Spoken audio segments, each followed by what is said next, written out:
Cada abraço era uma recordação. Eu também gostaria de agradecer, que eu chamo de filho, ao general Gomes de Matos e esposa, que aqui estão presentes, me prestigiando. Eu os tenho como filhos, e para mim é uma criatura adorável, o casal. E tem meu sobrinho aqui. Meu general, o senhor dá licença para conversar? Por favor. Obrigado. Agradeço.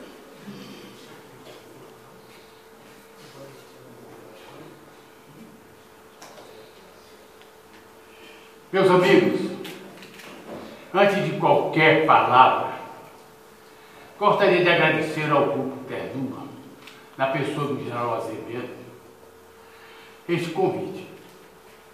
Foi uma surpresa agradável que me obrigou a sair de Fortaleza e ao mesmo tempo rever amigos. Eu fiquei a me perguntar, meu querido Silvio, se eu teria condições de agradar ao senhor, mas eu vou fazer esforço. Aqui eu estou tentando apresentar aos senhores com o título A Crise Brasileira. Eu irei desenvolver esse nosso tema com um sumário, uma introdução que estou acabando de fazer, um desenvolvimento e uma conclusão. Vamos dar um passeio histórico que eu gostaria que os senhores lembrem-se, prestassem um pouquinho de atenção, porque toca profundamente na minha alma. Eu estou com 89 anos e desde os 6 anos de idade eu sofro a influência da tão falada crise brasileira. Com aquela idade, agarrada na saia de minha mãe, lembro-me da polícia entrando na casa de meu pai, quebrando a cristaleira e levando meu pai preso. Era a Revolução de 30. Agora sim, o Brasil vai. A cada crise, o Brasil vai. Mais tarde, eu soube que um poeta cearense chamado Quintino Cunha, ele gostava de uma pinga, e ele estava no café em Fortaleza, tomando a sua pinga, e obrigaram ele a ir para o comício, na Praça do Ferreira, para saudar a Revolução de 30. E ele foi lá e disse a seguinte frase, que para mim é bem atual. Ele começou o discurso assim: viva a República Velha, viva a República Nova. Viva os canalhas velhos, viva os canalhas novos. E com isso, o comício acabou. Então, meus senhores, a coisa continua. Em 1932, 2 fatos que ficaram marcados na minha mente, e eu sem entender nada na época. A seca de 1932, e um pobre homem caiu morto de fome na porta de nossa casa, na rua General Sampaio. E ainda se morre de fome seca no Nordeste, e se gasta bilhões e bilhões para se fazer circo, e muda-se o nome de estádio para Arena. A Revolução de 32, eu ouvi aqueles rumores, e ouvi meu pai dizer que São Paulo tinha razão, pois em 1930 eles tinham tomado parte na Revolução para não fazer um Brasil uma ditadura, porque de 30 a 32 até 34 nós tivemos a ditadura também lá. Eu entrei no meu colégio militar do Ceará em 36, e o meu professor de História, Padre Misael, ele era uma figura. Ele nos ensinava o passado.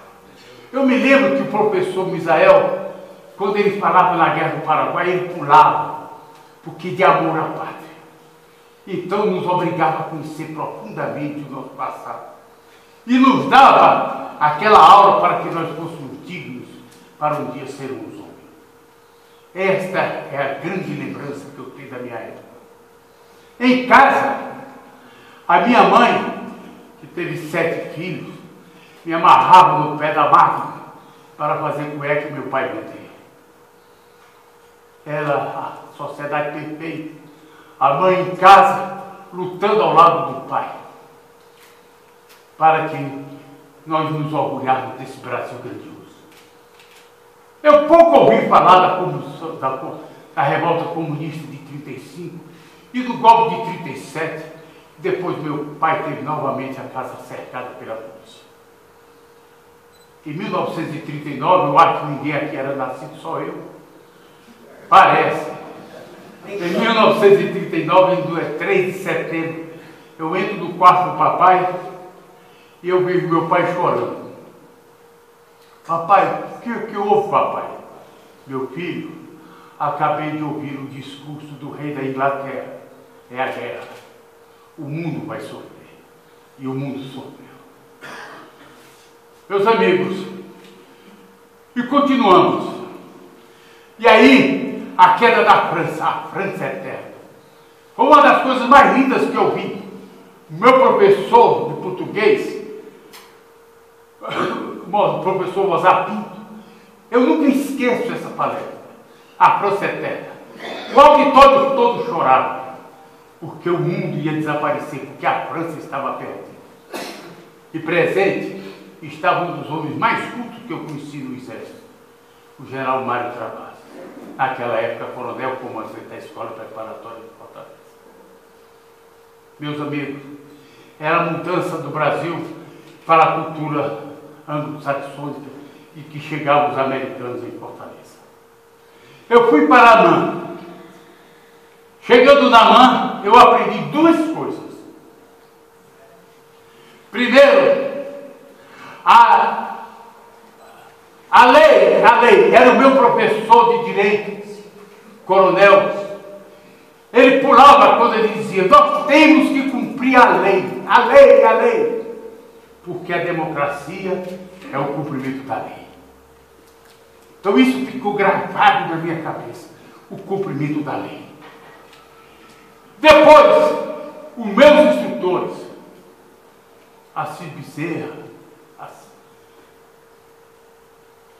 e tantos outros que assim foram, me colocaram na cabeça, era o cumprimento do dever.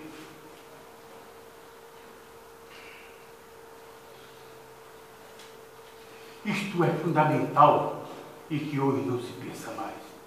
Não é isso, amigo general você? Amor à pátria, amor à lei, dedicação total ao exército. Eu me lembro que era pecado mortal no exército se falar em direito. O oficial que falasse de direito estava perdido. Então a gente só queria saber o dever, quais são os nossos deveres. Então eu fiquei com isso na cabeça até hoje. E aí volta a febre. E aí o nosso amigo, não, ele não estava lá não. Estava o irmão dele, que é meu colega de turma. Nós fomos desfilar para a febre que chegava. Eu me lembro do alto, foram 3 pancadas. Pá, pá, pá, e a Avenida Rio Branco explodiu em alto, saltando a academia. Eu comecei então a ter consciência dos problemas nacionais. Me lembro da campanha de Eduardo Gomes, do Dutra. Vem novamente República, e nova crise. E eu olhando o que acontecia. Suicídio, mudança de governo, falsos amigos.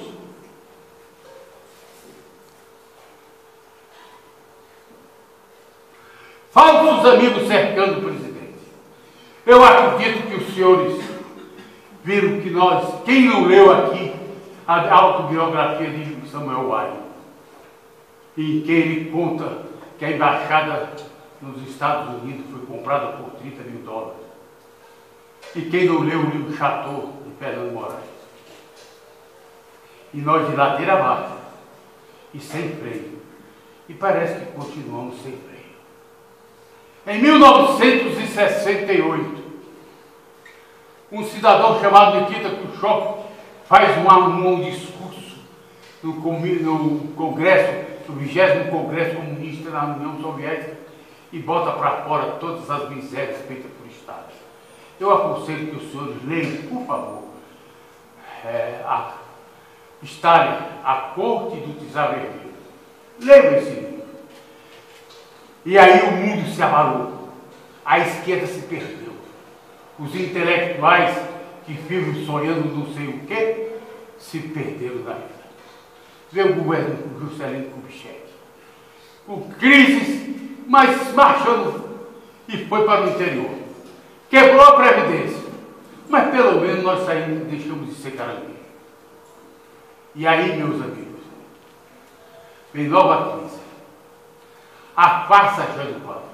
Quando eu me lembro que a minha mulher já faleceu, eu obriguei, ela tinha tido menino faz 10 dias. Deixa eu tocar. Aí, a minha mulher tinha tido menino fazia 15 dias, e ela dizia: meu filho, eu não posso voltar. E eu dizia: minha filha, volte no Jânio, pelo amor de Deus, é o Brasil. E o safado não me deixou com a volta, não. Então, veio a queda do Jânio. Ah, sofrimento. Eu, Domingos e tantos outros fomos por aí agora. 1968. O mundo em crise. É proibido proibir. Os senhores estão lembrados da Sorbonne? E hoje está ficando assim. É proibido proibir. Todo mundo pode fazer o que quiser. Então, meus amigos, aí começou a nhanha terrível. E aí, nos governos dos generais, aqui eu tenho a honra de reverenciar, vamos assistir a 2 crises do petróleo. Lembram disso? O aumento, ninguém fala mais nisso. E o fim da guerra do Vietnã, o debate da União Soviética com Gorbachev. E nesse período de Castela Figueiredo, o Brasil deu um salto grandioso no campo do desenvolvimento. É a construção das grandes hidrelétricas, Manaus e por aí fora. A esquerda passa a mentir desbragadamente. Derrotada pela força, passou a querer conquistar o poder pela inteligência. Conquistar o poder pela inteligência Antônio Gramsci. Os governos militares se esgotam e voltamos à tão falada democracia. Foi uma derrota nossa, particularmente nas universidades, onde se prepara o futuro. A anistia como solução política. A mentira usada por eles como arma política. O emprego, o fim justifica o fim. Minto, precisa mentir. E assim foi na Rússia. E assim foi na Hitler. E assim foi na China. Eu aconselho que os senhores comprem o livro que saiu agora, que é A Fome no Tempo de Mao Tse-tung. Morte de tranqueiro. E a inflação correndo todo o sistema. Vem o salvador da pátria, o Collor. E o desastre moral. Os senhores estão lembrados que tinha dólar no colchão? Lembra do colchão abrindo na televisão e o dólar saindo? Veio o governo Itamar. O governo Itamar, ele deu uma freada. E foi criada uma comissão especial de investigação que o general Zenildo me indicou e eu fui ter que trabalhar nessa comissão. E os senhores não podem imaginar. Eu tenho um documento em casa onde 20 bilhões de dólares sumiram. Eram 7 companheiros. Uma luta terrível. Foi entregue ao outro governo, que depois ao Fernando Henrique Cardoso, se deu fim a tudo, acabou-se. E aí veio o Plano Real. Mas o Plano Real foi ótimo, mas nós com a cabeça fora d'água, porque nós nos afogamos ainda no campo moral e ético. Os governos do PT, que se apresentavam como salvadores da pátria, prometendo um novo mundo e um novo brasileiro, chegou onde chegou. Desastre total. Nos dias atuais, vamos analisar, vamos conversar com os senhores a realidade atual. Meus amigos, nós demos um passeio rápido pela história do Brasil. Eu sei que eu reparei tanta coisa que os senhores já estão meio perturbados. Mas vivemos nesses 60 anos, crise por cima de crise. Os anos e o tempo correndo e vozeiras, falas, gritos que estão em crise.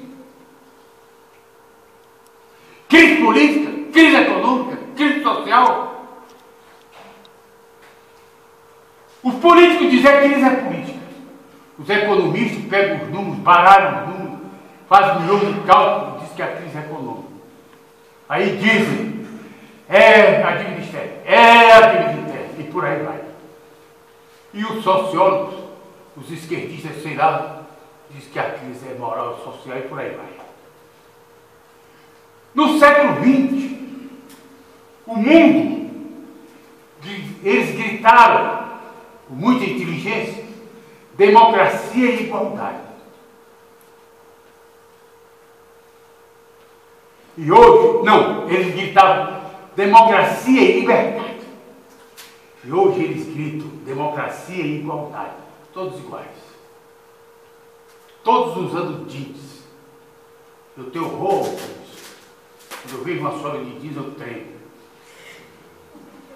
Meus senhores, os senhores deverão pensar: por que esta crise política não tem solução? É a pergunta que eu faço aos senhores.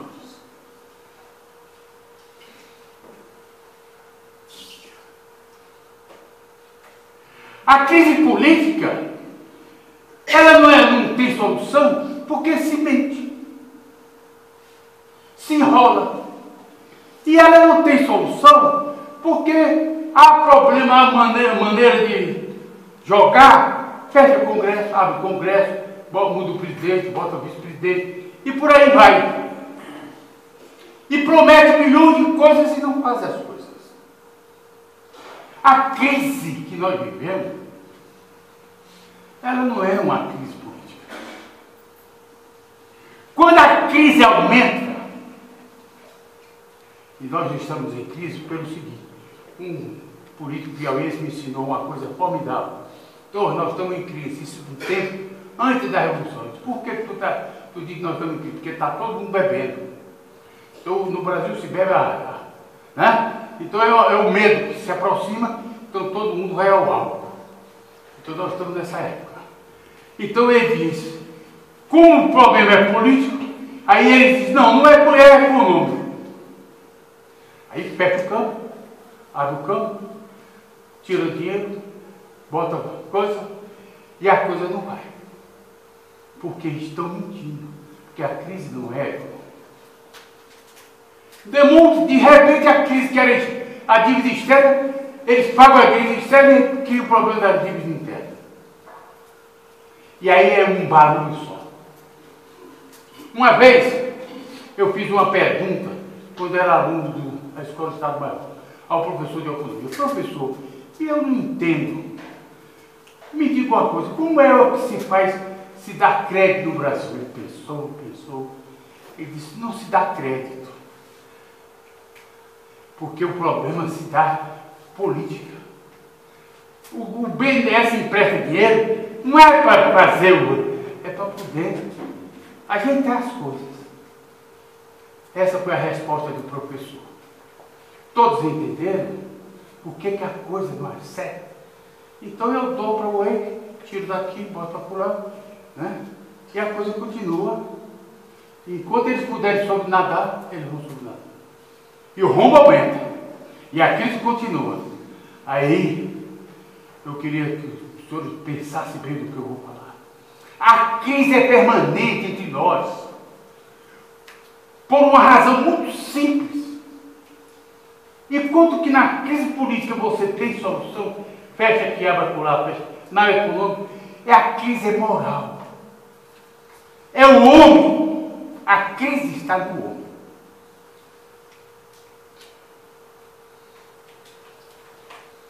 A crise é moral, afetando o fundamento básico da nacionalidade. A justiça brasileira praticamente deixou de existir. Solon, 600 anos antes de Cristo, disse o seguinte: as leis são como teias de aranha. Pegam os insetos pequenos, mas os grandes furam.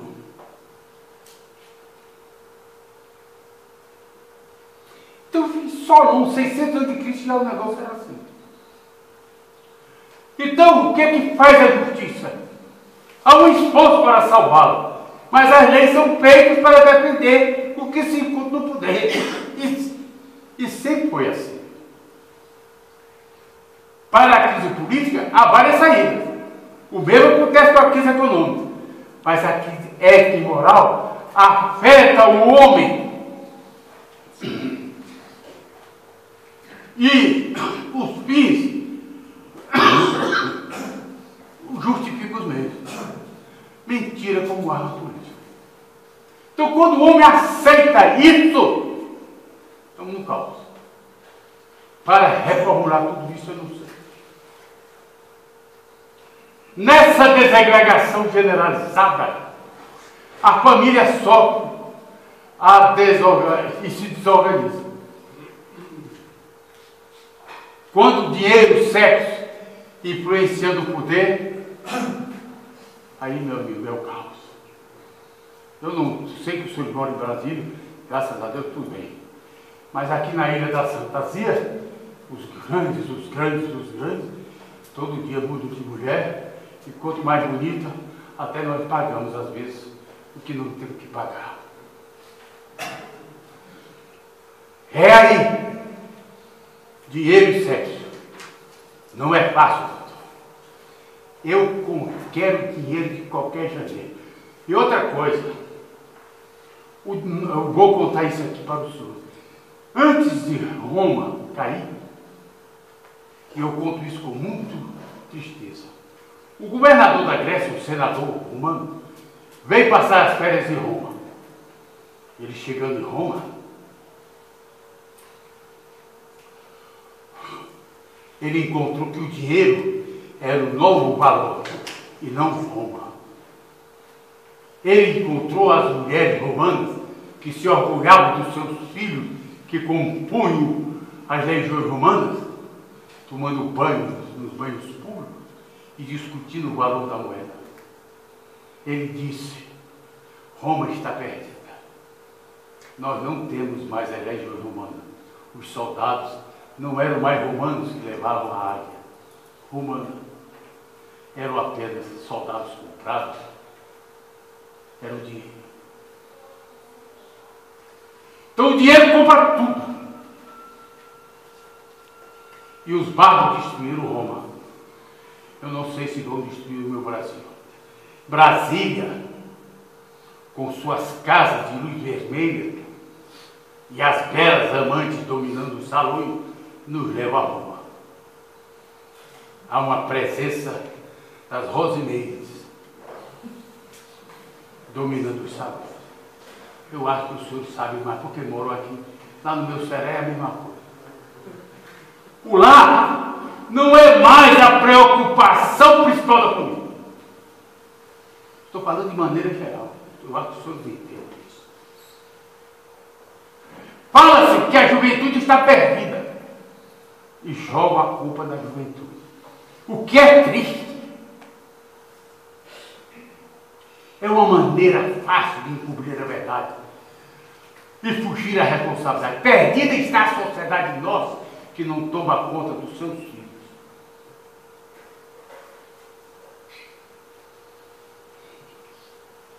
A juventude está perdida? Não, nós é que estamos perdidos. Meus amigos, O jovem não tem o exemplo da mãe e do pai. Eu sinto tanta saudade das penas que eu levei do meu pai. E hoje dá uma pena no menino, parece que o mundo vai se acabar. Olha, eu levei uma surra, fiquei todo o rosto. Eu acho que merecerá mais. Então, é a escola. Estou na casa da minha filha e disse, meu neto, que hoje é engenheiro, aliás, está muito bem, graças a Deus. Onde é que tu está indo? Ah, vovô, eu vou para a universidade. Universidade de calção chinelo. Ah, você não vai não. Aí a minha neta, irmã dele, ei, vovô, o senhor já era. O meu professor só dá aula com o nome dele. Depois de amanhã eu vou lá. Foi um horror. Me pegaram, me amarraram, porque eu ia e vai, não vai, não vai. Então, quando a coisa chega aí, que pão, e nós somos culpados porque nós não vamos lá. Não tira essa responsabilidade, não. Você é culpado. Então vamos para frente. Estou brincando, senhor. E agora? Fatores que comprovam o que eu disse aqui. Eu não disse nada demais. Vamos lá. Eu penso que dizer é fácil. Agora eu vou provar que a coisa está ruim. Não tenho nada contra ninguém, não estou citando o nome de ninguém. Vamos lá. Caso do deputado federal condenado pelo Supremo Tribunal Federal a 13 anos de cadeia, está na cadeia, é deputado federal, o deputado votaram que ele não pode deixar de ser deputado. Pode uma coisa dessa? Pode uma coisa dessa? E nós?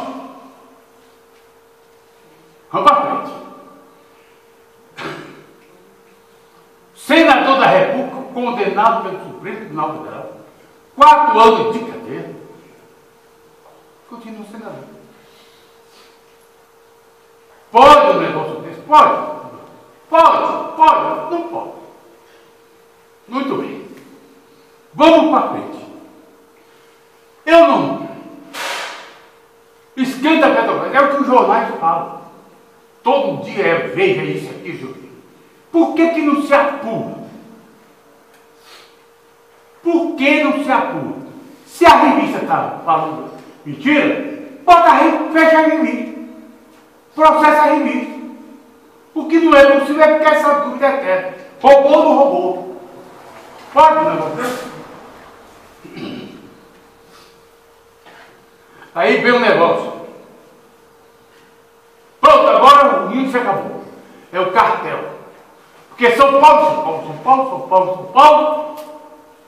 E o negócio parece que não é. O negócio é o inverso. Os outros grupos que roubou, não sei o quê, faz uma confusão, não se apura nada, ninguém preso.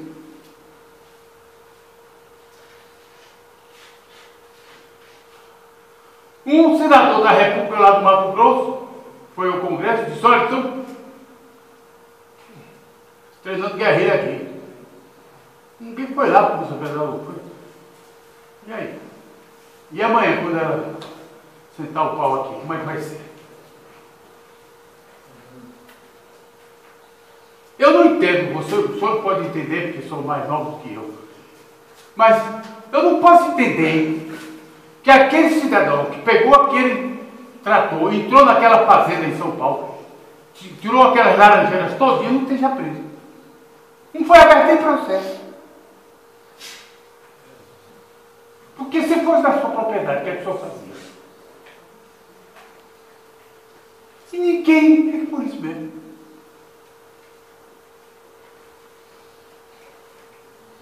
O choro, quem assiste televisão, o choro daquele senhor, desesperado, perdeu toda a sua, roubaram tudo, na televisão, é de cortar coisa.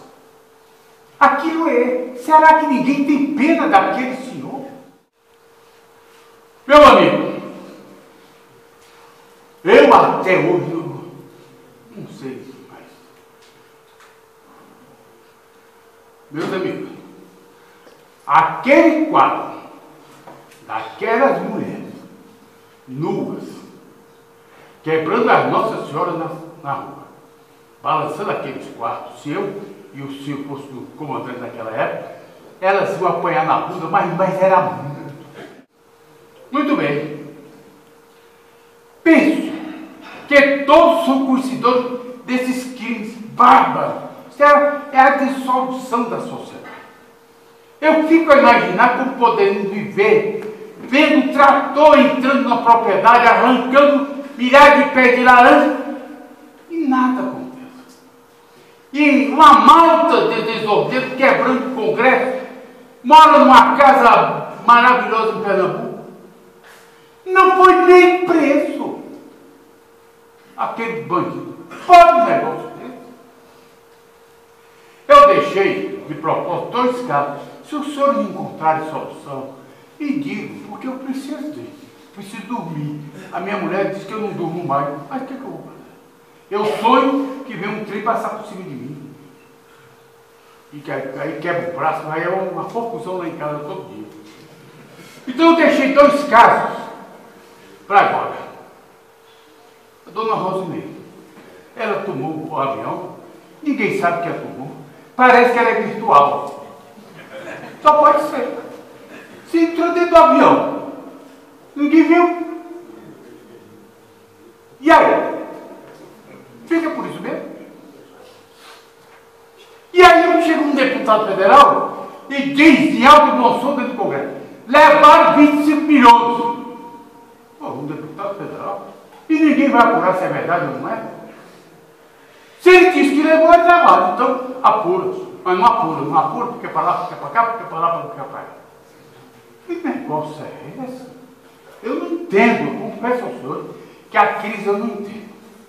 E por último, eu não vou nem falar, porque o senhor já são um homem de idade, eu não, mas os senhores com certa idade, eu posso causar um infarto em alguém. Eu não vou falar no mensalão porque não dá. Né? Eu tenho medo do Silva que tem um infarto, né, Silva? Nós dois rapazes. Então vamos pular, porque não dá nem para conversar, nem para começar. Muito bem.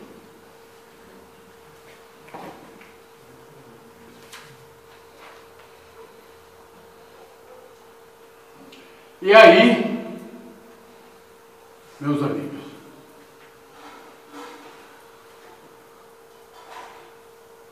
vamos à busca da solução.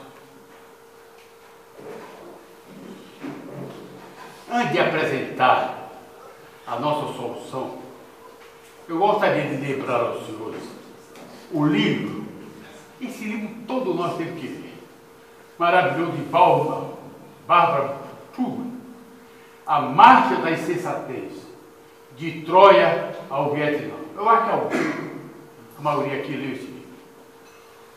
O homem, na sua ânsia de mando de poder, sabe que vai pelo caminho errado, mas acredita na sua verdade e o desastre é uma questão de tempo.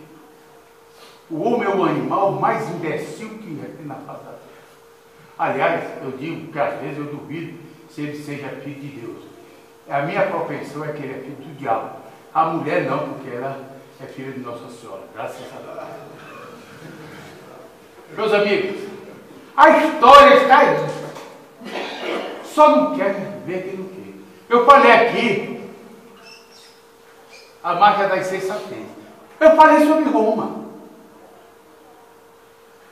E vamos continuar na história. A Revolução Francesa. Tem um livro, A Revolução Francesa, de Marx M.A.X. Gallo, com 2 L. Sensacional. O que aqueles caras fizeram, que mataram, eu não tem. Quem quiser achar liberdade, igualdade, fraternidade, mas ele tinha um negócio chamado guilhotina. Esse tinha guilhotina, né? Mas morreu santos e pecadores. Então aí o senhor veja aí a desgraça que nós estamos, eu estou vendo que está se aproximando aqui. Depois, os senhores leiam. Não. O negócio, essa é coisa moderna, é difícil para mim. O sangue que correu nas sarjetas acabou de parir sangue de inocentes culpados, inclusive da Condessa de Barriga. Meus amigos das Pompadour estão por aí. Eu não as conheço, porque eu sou santo. Mas que está cheio por aí, tá. O Cruzeiro está rindo aí, né? Mas o seguinte, quem conhece a história da Rússia?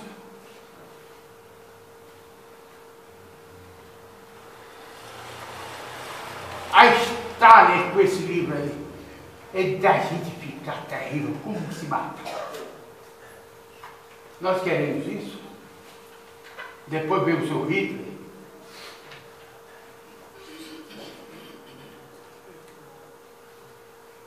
Com a purificação da raça. Comecei a ler o livro agora. Terrível, mas deixa para lá. Meus amigos, nos arquivos de Estado, nós vamos encontrar o seguinte.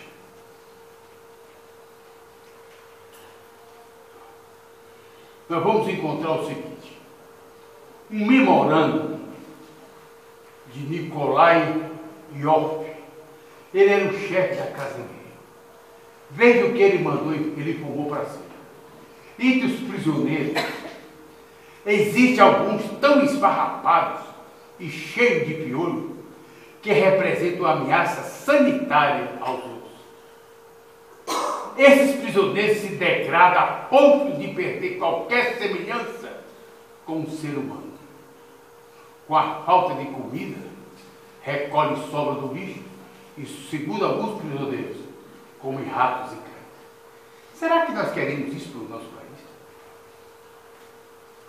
Outro exemplo é o do Hitler, que eu não vou falar, porque os senhores conhecem mais aqui.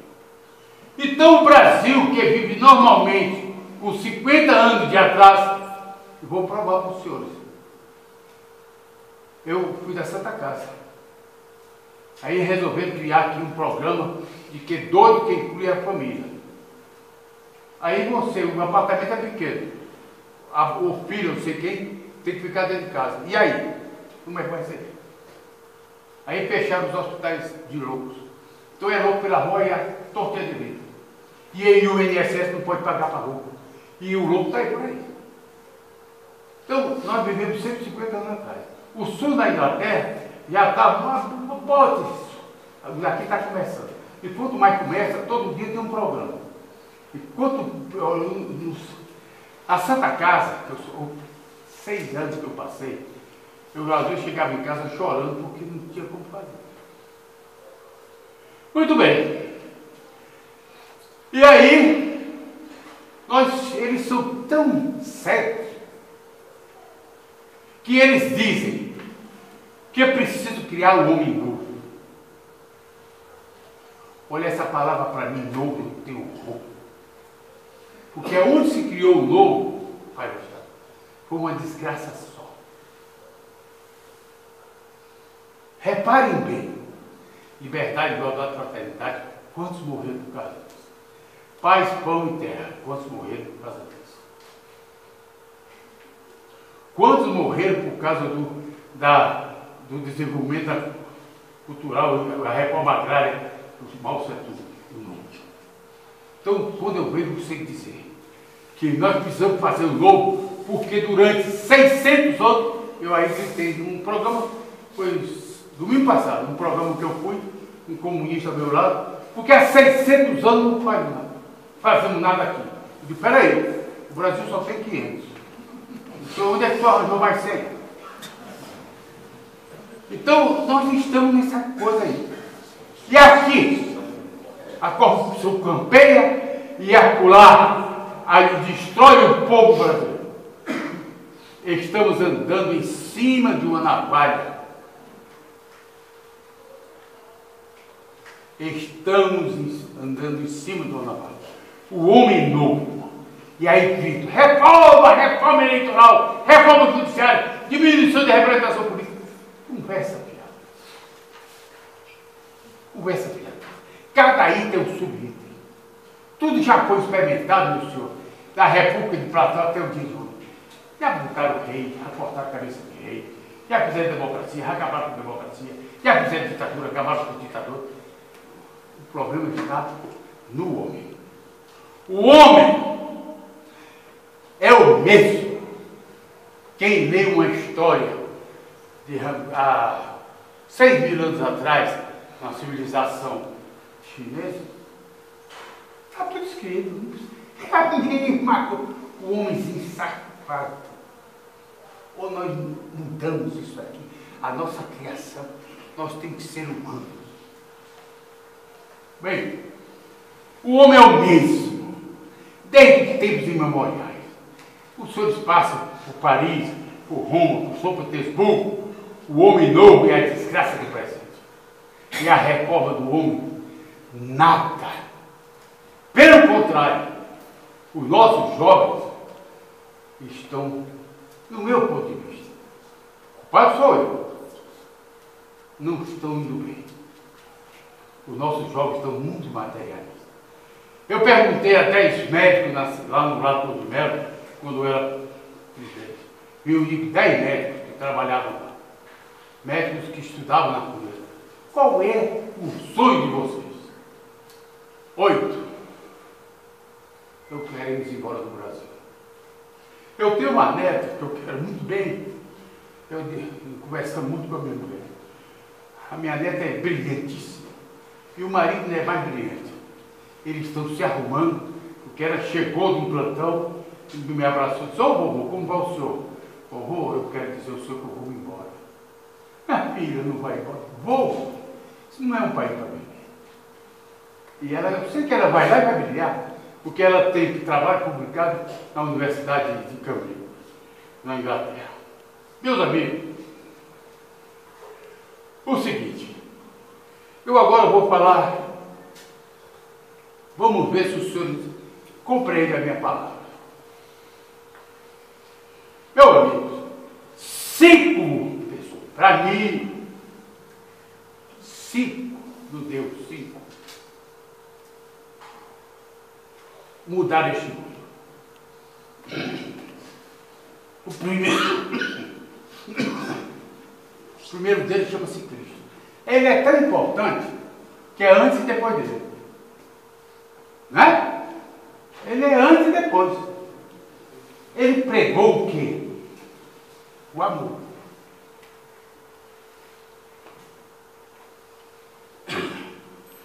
Esse Cristo disse: a felicidade está abaixo.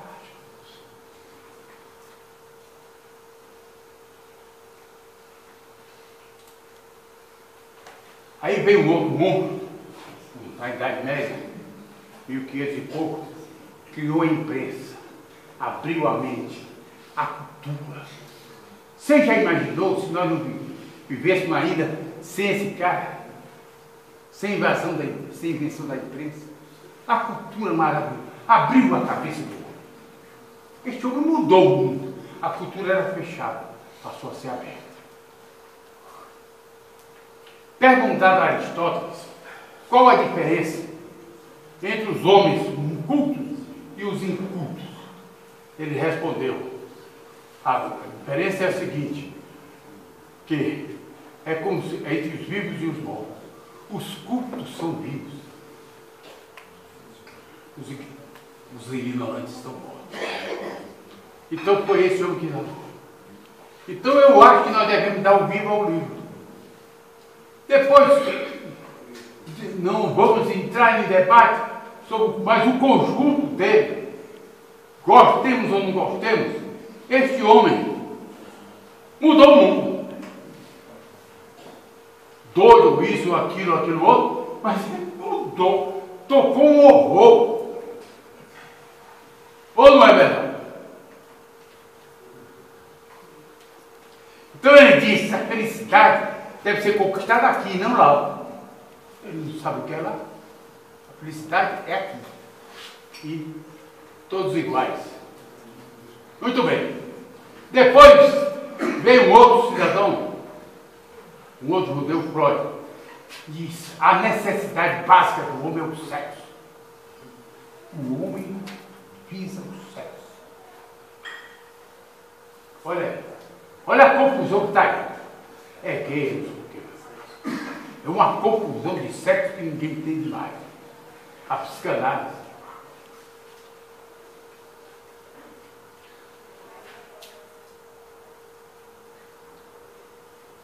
Muito bem. Então, apareceu esse doido aí. Depois apareceu esse. Não.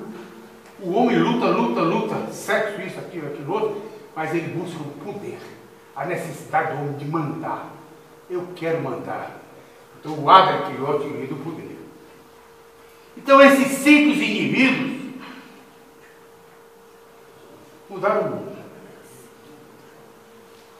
E aqui no Brasil, né, quando vocês amor, livro, dinheiro, sexo e poder, 5 palavras. O resto é conversa fiada. Concorda, meu filho? Também se tu não concordasse comigo, eu estava lascado. Então essas 5 palavras governam o mundo. Quando se combina amor e livro, e eles dominam, a coisa vai mais ou menos. Mas quando, meus amigos, misturo dinheiro, sexo e poder, sai do meio. Nada pior do que o novo rico. Vai ser besta como é o novo rico. Né? Ele tem um carro melhor. E outra coisa, eu digo isso lá no Ceará, aqui não, porque não tem. Mas lá no Ceará, todo vereador novo muda de mulher. Porque quer uma mais novinha. Porque ele se julga no poder.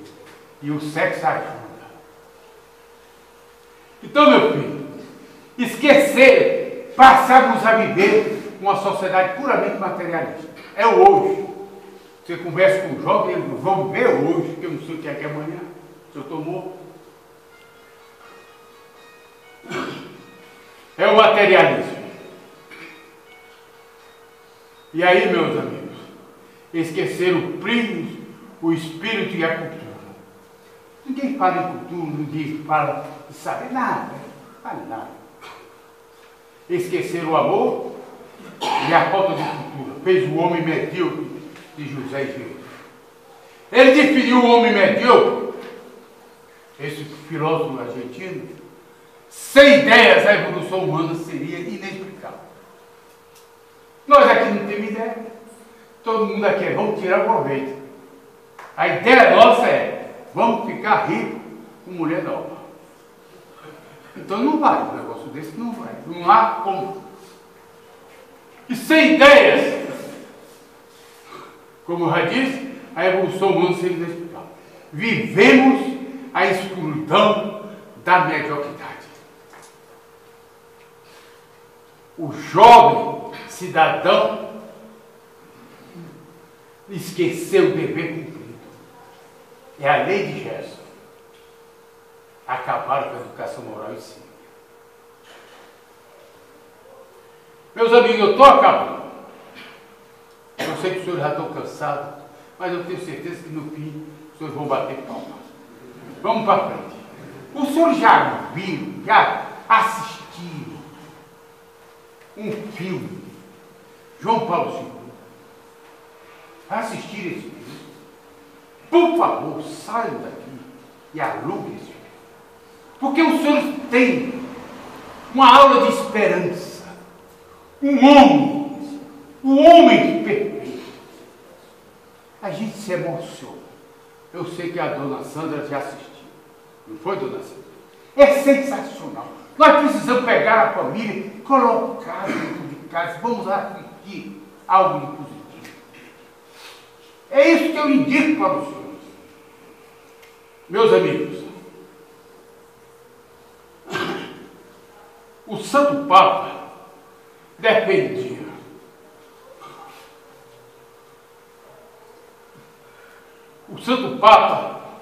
o homem e mostrava a grandeza de Deus. E nós vivemos ainda aqui no Brasil, vivendo pão e circo. Meus amigos, o meu Ceará, o meu Piauí, é uma desgraça só. Agora fica só aquela beirada da praia, todo mundo de maiô mostrando os quartos, E aí faz um castelo que parece um negócio. Não sei. Confesso a vocês que não sei. Mas, carta do imperador Vespasiano, 41 anos depois de Cristo, ele escreveu esta carta para o seu filho Tito, 70 anos depois de Cristo, 22 de junho de 79 depois de Cristo. Tito, meu filho, estou morrendo. Logo eu serei e tu, imperador. Espera que os deuses te ajudem nessa árdua tarefa de governar, afastando as tempestades e os inimigos, acalmando os vulcões e os jornalistas. De minha parte, só o que posso fazer é dar-te um conselho. Não pare a construção do Coliseu. Em menos de um ano, ele ficará pronto, dando muita alegria e infinita memória. Alguns senadores o criticarão, dizendo que deveríamos investir em esgotos e escolas. Não dê ouvidos a esses poucos. Pensa onde o povo prefere pousar aos seus quartos. Numa privada, num banco de escola ou num estádio? Num estádio, meu filho, é claro. Será uma imensa propaganda para ti. Ele ficará no coração de Roma, como um homem século seculorum. E sempre que eu olhar, dirão: estão vendo esse colosso? Foi Vespasiano quem começou e Tito quem inaugurou. Outra vantagem do Coliseu: ao erguê-lo teremos repassado dinheiro público aos nossos amigos construtores, que tanto nos ajudam no momento de procissão. Ah, Bolsa Família! Moralistas e loucos dirão que mais certo seria reformar as velhas arenas, mas todos sabem que é melhor usar roupas novas que remendadas. Mas todos sabem, véu, caco e aparelho, até o cego vê isso. Portanto, deves construir esse estádio em Roma. Enfim, meu filho, deseja-te sorte dentro de uma frase. Para seduzir o povo, pão e circo, Bolsa Família e Manuel Arte. Esperarei por ti ao lado de Júpiter. PS, Vespasiano morreu no dia seguinte à carta. Tito não inaugurou o Coliseu com um jogo de Copa, mas com 100 dias de festa. Tanto o pai quanto o filho foram deificados pelo senador. O que vemos é a construção de estádios. Ou democraticamente mudaram para a arena. Viva a palhaçada! Viva a nova crise! Penso que estou cansando os amigos, mas tenho um pouquinho mais de paciência. Conclusão.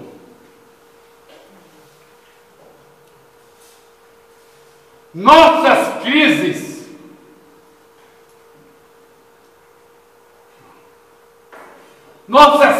são produto do homem medíocre brasileiro. Ele tornou-se materialista, esqueceu o espírito, esqueceu o amor próprio. Jogaram de lado o amor e o livro para abraçar e valorizar o dinheiro, o sexo e o poder. Vivemos a busca de direitos e esquecemos os deveres. Reformar o quê? Reformar o homem. Ele pode ser um irracional quando pensa que é Deus, ou um grandioso quando se conforma em ser filho de Deus. Salvemos a nossa juventude, pelo amor de Deus, ou teremos dentro de pouco tempo uma grande desgraça. Penso que que se todos faltasse sua vida, pelo que foi escrito por Napoleão Hill no seu livro A Lei do Triunfo, tudo seria resolvido.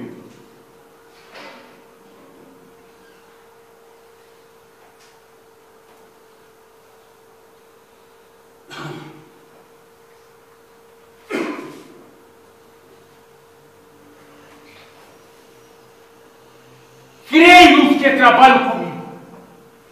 Creio no chefe. Creio nos meus amigos. Eu creio na minha família. Creio que Deus me emprestará tudo aquilo que necessito para triunfar, contanto que eu me esforce para alcançá-lo por meios lícitos e honestos. Eu creio nas orações e nunca fecharei meus olhos para dormir sem pedir a Deus o fim de ser paciente com os outros e tolerante para os que não acreditam como eu acredito. Eu acredito no Brasil. Eu creio que o triunfo é o resultado do esforço inteligente e não depende de sorte ou de magia, de amigos duvidosos, de companheiros dos meus chefes. Creio que tirarei da vida exatamente o que nela colocado, e assim sendo, serei cauteloso quando tratar os outros como quero que eles sejam para comigo. Não caluniarei aqueles de quem não gosto. Não diminuirei o meu trabalho do que outros os fazem. Prestarei melhor serviço do que sou capaz, porque jurei a mim mesmo triunfar, e sei que o triunfo é sempre o trabalho do esforço consciente e eficaz. Finalmente, eu perdoarei os que me ofendem, porque às vezes posso ter ofendido os outros e necessito do meu perdão. Eu creio, meus amigos, no meu Brasil, como vocês creem também. Eu penso que poderiam ficar por aqui, mas ao terminar as minhas palavras, gostaria de dizer que falta no momento vontade da maioria de resolver a crise brasileira. Ninguém quer reformar o governo. Tirei esse trecho que vou ler por expressar um sentimento que nos vai na alma, pois continuaremos na trincheira por amor ao Brasil, às Forças Armadas e à minha família. Quantas vezes nós pensamos em desistir, deixar de lado o ideal e os sonhos? Quantas vezes, meu Ustra, quantas vezes batemos em retirada com o coração amargurado pela injustiça? Quantas vezes sentimos, Ustra, o peso da responsabilidade sem com que dividir? Quantas vezes sentimos a solidão, mesmo cercado de pessoas? Quantas vezes falamos sem sermos notados? Quantas vezes lutamos por uma causa perdida? Quantas vezes, Imbuzeiro? Quantas vezes, meu querido Silva, voltamos para casa com a sensação da derrota? E a gente insiste em prosseguir como nós. Eu tenho certeza que os senhores vão prosseguir na busca do homem. Prosseguir em acreditar, em dividir, em estar, em ser. Nós não podemos desistir. E Deus insiste em nos abençoar, em nos mostrar o caminho, aquele mais difícil, mais complicado e mais bonito. E a gente insiste em seguir por ter uma missão para nós sermos felizes. Aqui estamos juntos. Acredito eu que temos uma missão: tornar mais feliz o nosso povo e nossa pátria. Insistir Vestir-se sempre na defesa da pátria. Lutar contra o novo. Manter as tradições. Salvar a família. Salvar as forças armadas. Salvar a pátria. Podemos não esquecer nunca. Podemos esquecer o que queremos plantar, mas só colhemos o que plantamos. Se plantamos ventos, vamos colher tempestades. Não estão plantando ventos e vamos ter as tempestades. Meus amigos, sabem por que a sociedade brasileira vive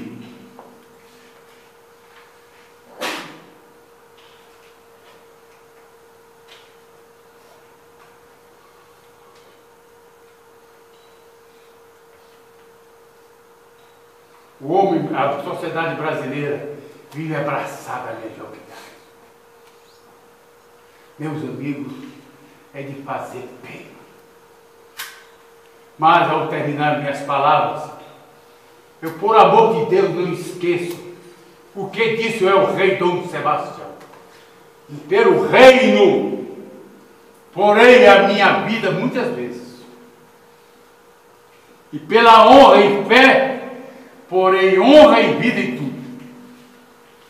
Pelo proveito do reino e meu não porei a honra do reino e a minha, pois esse foi o caminho dos reis que é ganhar. Palavra de São Sebastião. Meus amigos, o homem superior é paciente. Ele não grita, pensa no futuro. O homem medíocre é frio, ele é calculista, invejoso, ele é egoísta. O homem superior é cheio de amor, como vocês têm no coração de vocês, e de humildade. O homem medíocre é vaidoso, julga-se superior ao seu semelhante e faz questão de se mostrar inteligente. O homem superior é simples, tem capacidade de ouvir e procura compreender os problemas humanos. O homem medíocre é falante, arrogante e suas conversas ficam no plano da baixeza moral. O homem superior orgulha-se de ser político, pois procura lutar pelo bem comum de sua comunidade. O homem medíocre gosta de afirmar que esta palavra lhe proporciona desconforto, mas é o grande aproveitador da politicagem de vida. O homem superior reconhece na mulher a sua companheira inseparável e a considera a viga da família. O homem medíocre considera a mulher como um objeto de seus prazeres, sendo conquistador barato e se vangloria nas rodas que frequenta desse seu procedimento. O homem superior ama o seu semelhante, lhe estende a mão nos momentos de dificuldade. O homem medíocre odeia a todo aquele que lhe possa fazer sombra e procura menosprezar, denegrir e até lançar infâmia contra os mais capazes e humildes. O homem superior idolatra a luz, que é a vida. O homem medíocre adora a escuridão, onde gosta de viver os velhos. O homem superior constrói catedrais. O homem medíocre as destrói. O homem superior, na sua magnitude, pensa na escala da humanidade. O homem medíocre, com o espírito que tem, a destrói e a escraviza o próprio homem. Meus senhores, o homem superior é amor, humildade, sabedoria, integridade, retidão, caráter elevado, magnanimidade, justiça, simplicidade, paciência, idealismo, sonhador, amigo sincero e leal, espiritualista e ama ao bom Deus. O homem medíocre é o fraco, cabotino, mentiroso, materialista, imediatista, invejoso, cretino, traiçoeiro, capacho dos poderosos, adoradores do poder, venais, corruptos, corruptores, arrogantes, libertinos, e não conhece a beleza da vida. Para destruir a mediocridade que vivemos, só há um caminho para nós: ter inteligência. Inteligência significa cultura. Muito obrigado, estou à disposição.